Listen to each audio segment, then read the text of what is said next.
কোলাঘাটে ফুল কিনতে এসে এরকম নাজেহাল হবে কখনোই আমরা ভাবতে পারিনি। হে গাইস, কেমন আছো সবাই? আমি তো খুব ভালো আছি। তোমরা যদি ভালো থাকো অবশ্যই কমেন্টে জানিও। আমি সচিন চলে এসেছি নিউ ভিডিও নিয়ে, কারণ সবাই তো জেনে গেছো কারণ বিয়ের সিজন পড়ে গেছে। সেই জন্য আমি আমার দাদা মিলে ফুল কিনতে বেরিয়ে পড়েছি কোলাঘাটের উদ্দেশ্যে। সাথে ছিল প্রীতম আর আমি আর আমার দাদা। কিন্তু আমাদের বাজার ক্রস হচ্ছিল, এটা হচ্ছে পানিত্রাস বাজার। পানিত্রাস বাজার প্রচুর ভিড় হয়েছে, দেখতে দেখতে আমরা দেউলি চলে এলাম। হর হর মহাদেব, দেখতে পাচ্ছ আই লাভ মহাদেব লেখা আছে, সবাই মিলে বলে হর হর মহাদেব কমেন্টে। দেখতে দেখতে চলে এলাম কোলাঘাটে ব্রিজ। কোলাঘাটে ব্রিজ ক্রস ওভার পর দেখতে পাচ্ছ কীরকম সকালের ওয়েদারটা খুবই ভীষণ সুন্দর ছিল। এটা হচ্ছে রূপনারায়ণ নদী। আর এখান থেকে কে কে গেছো অবশ্যই কমেন্টে জানিও। আর এখানে বইকালা ঘুরতে কে কে আসো অবশ্যই তোমরা কমেন্টে জানিও।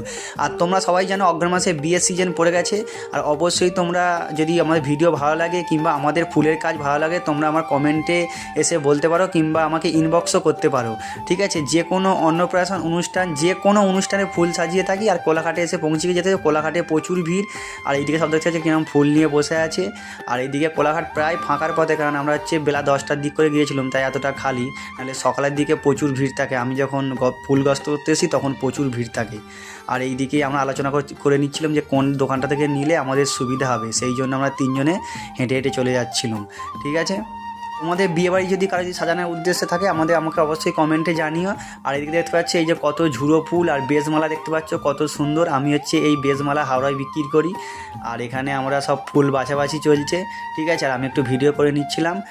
আর যে কোনো অনুষ্ঠানে ফুল সাজিয়ে থাকি, তোমরা যদি অবশ্যই কমেন্ট করতে পারো বা কিংবা ইনবক্সও করতে পারো, ঠিক আছে?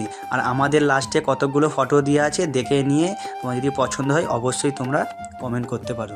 টাটা।